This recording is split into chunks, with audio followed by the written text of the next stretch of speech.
আসসালামু আলাইকুম। আশা করি যে যেখানে আছেন সবাই ভালো আছেন, সুস্থ আছেন। আলহামদুলিল্লাহ, আল্লাহ পাকের রহমতে আমরাও সকলে ভালো আছি, সুস্থ আছি।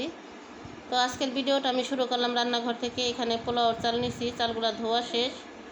এখানে আমি 2 পদের ডাল দিমু, মুসুরির ডাল আর মুগ ডাল।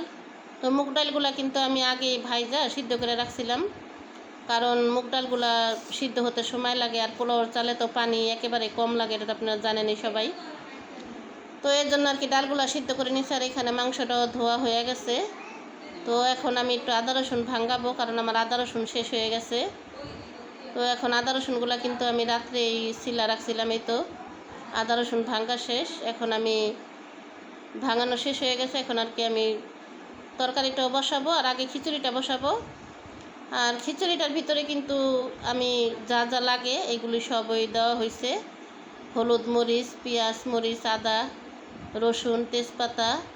এখানে আমি তেলটা দিয়ে আমি হাতটা মাখিয়ে বসাবো খিচুড়িটা আজকে। তো এখানে আমার খিচুড়িটা বসানো শেষ। এখন আবার তরকারিটা বসাবো। তো ওরকমভাবে ক্যামেরাটা আমার ধরা হইতেছে না, কারণ আমার ঘরে আজকে কেউ নাই, মেয়েটা একটু বাহিরে গেছে, এই জন্য আর কি। তো এখানে আমার রান্না বান্না শেষ, ঘরের কাজকর্ম সব শেষ, শুধু রান্নাঘর পরিষ্কার এখনও করি নাই। তো এখানে যে নাতিটাকে আমার মেয়ে নিয়ে আসছে দুপুরে, আর ওর দাদাও কাজের থেকে আইসা পড়ছে। এখন উনি গোসল করছে, নামাজ পড়ছে, এই জন্য আগে ওনাকে আর নাতিকে খাবার দিলাম। দেখেন আমি কষ্ট করে রান্না বান্না করছি, কিন্তু আমি এখনও খাবার খেতে বসি নাই। তো যাই হোক, ওনারা খাওয়া দাওয়া করুক, আর আমার কাজ আমি করি, কারণ আমার রান্নাঘর অনেক আগোছানো আছে। এগুলা গুছিয়ে গোসল করে তারপরে খাওয়া দাওয়া করব আমি আর মেয়ে। তো নাতিটাকে দিলাম, মেয়েকে খাওয়াতে বললাম আর একটু খাওয়াই দাও, কারণ বাচ্চা মানুষও হাত দিয়া খেলে অনেক সময় লাগে, এই জন্য আর কি মেয়ের কাছে দিছি যে ওর একটু খাওয়াই দাও তাড়াতাড়ি। তো দাদা নাতি খাওয়া দাওয়া করুক, আমার কাজ আমি করে আসি। আমার ভিডিওটি না টেনে সম্পূর্ণ ভিডিওটি দেখতে থাকুন, পাশেই থাকুন। ভালো লাগলে লাইক কমেন্ট শেয়ার করবেন, চ্যানেলটা অবশ্যই সাবস্ক্রাইব করবেন। তো দেখতে থাকুন। ওকে কিন্তু আমার ক্যামেরা এখন আপনারা একেবারে কম দেখেন, কারণ বড় হোক আর ছোট হোক, মানুষের যখন দুঃসময় আসে না, তখন কিন্তু মানুষে সামনে বেশি একটা আগাতে চায় না। এটা কিন্তু বাচ্চারাও বোঝে, কারণ যখন নাকি প্রচুর পরিমাণ দিতে পারছি তখন আমি ছিলাম, এখন আমি দিতেও পারি না, এখন আর আমি নাই বললেই চলে। তো এই তো এখন আর কি আমি খাওয়া দাওয়া করব আমি আর মেয়ে। এখানে একটু সালাদ বানাইতেছি, এখানে শসা আছে, আর পেঁয়াজ মরিচ দিয়ে আমি একটু সালাদ বানাবো। আর এখানে এই যে খিচুড়ি রান্না করছি, খিচুড়িটা কিন্তু খুব ঝরঝরে হয়েছে, খিচুড়ি রান্না হয়েছে। আর সাথে আছে কাঁঠালের বিচি ভর্তা, কাঁঠালের বিচি ভর্তাটাও খুব ভালোই হয়েছে। আর সাথে আছে মাংস, গরুর মাংস। তো এই কাঁঠালের বিচি ভর্তাটা অনেকে আবার ভাইজাও নেয়, ভাইজা করে, আমরা আবার সিদ্ধ করে আর কি করি। তো যে যেভাবে খায় আর কি পছন্দ, সে ওইভাবেই খায়। তো এখানে এখন আমি খাওয়া দাওয়া করবো। মেয়েরা বলতাছি তাড়াতাড়ি আসো, খায়া নাও, কারণ এখন বাজে দুপুর 3টা বাজে গেছে। তো এখানেই তো আমি খিচুড়ি বাড়তাছি, কারণ অনেক গরম, সব কিছুই গরম, বেশিক্ষণ হয় নাই, রান্নাবান্না হয়েছে। তো রান্নাবান্না কাজকর্ম করতে যতটুকু সময় আর কি লাগে, কিন্তু খেতে কিন্তু আর সময় লাগে না।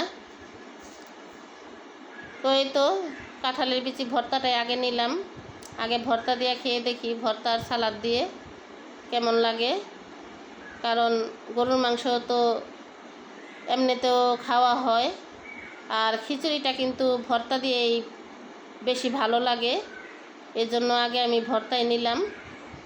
তো ওইখানে ভাগ্নিটা কাপড় চোপড় ধুইয়া মেলতাছে, ভাগ্নিটারও সাধতাছি যে আসো দুগা খাও। তো ভাগ্নিটাকে অনেক সাধতাছি, ও এমনিতেও কিছু সাধলে খেতে চায় না, তো বলতাছে খালা খাবো না, আমি বলতাছি খাও। তো এই তো খাওয়া দাওয়া শেষ আমার। তো দুপুরে আমার একটা ওষুধ আছে, খাবার খেয়ে উঠে এখানে আমি একটা ওষুধ নিয়ে বসলাম, এখন ওষুধটা খাবো। আর নাতি মোবাইল তো দেখতেই আছে, উনি আসলে উনি মোবাইল নিয়ে পড়ে থাকে। ওর দাদারও শরীরটা বেশি একটা ভালো না, উনিও খাওয়া দাওয়া করে শুয়ে পড়ছে, কারণ আজকে দুই তিন দিন যাবতে ওনার শরীরটা একটু খারাপ, একটু ঠান্ডা, তারপরে একটু জ্বর জ্বর ভাব। এই জন্য উনি যে কম্বল গায়ে দিয়ে শুয়ে পড়ছে। আর নাতি দেখেন, ওর দাদা সেই ঈদের আগে লিচু আনছিল। এই লিচু ওর দাদাই বলছে যে আমার নাতির লেগে ফ্রিজে রাখা দাও। তো আমি আবার 10টা লিচু ওর জন্য না ঢিপে রাখা দিয়েছিলাম। এই আজকে দুপুরে আসছে পরে আমি লিচুগুলা বের করে রাখছিলাম। এই যে এইগুলো আমি এখন দিলাম। এখন এই যে হলো ঘড়িতে 5টা বাজে। তো এখন আমি দিলাম ওরে সিল্লা যে এগুলো খাও। তো খাইতেছে আর বলতেছে, আমি বলতেছি দাদা এখন আসো না আমাদের বাসায়। বলতেছে তোমার যে টাকা নাই এজন্য আসি না। এটা বলতেছে। বাচ্চা মানুষ আর কি বলেন। এই যে কিছুক্ষণ আগে আর কি আমি বলছিলাম দাদা তুমি এখন আসো না আমার কি টাকা নাই এজন্য কি আসো না? বলতেছে হ্যাঁ তোমার তো টাকা নাই এজন্য আমি আসি না। বাচ্চারা যা শুনে তাই বলে। এখানে আমার দেখাইতেছে দাদি দেখো আমার বাবা একটা রোবট আনছে না, এই রোবটটা এইভাবে হাঁটে। এখন আমার দেখাইতেছে দাদি তুমি ক্যামেরাটা ধরো, আমি একটু রোবটের মতন হাঁটি। দেখেন রোবটের মতো হাঁটতেছে। তুমি কি রোবটের মতো হাঁটতে এখন পারো? বলতেছে আমার দাদি আমি ক্যামেরাটা ধরুম, তোমার আমি ভিডিও করবো, আমি একটু ক্যামেরা ধরুম। ক্যামেরা ধরার জন্য মানে মর্জি করতে।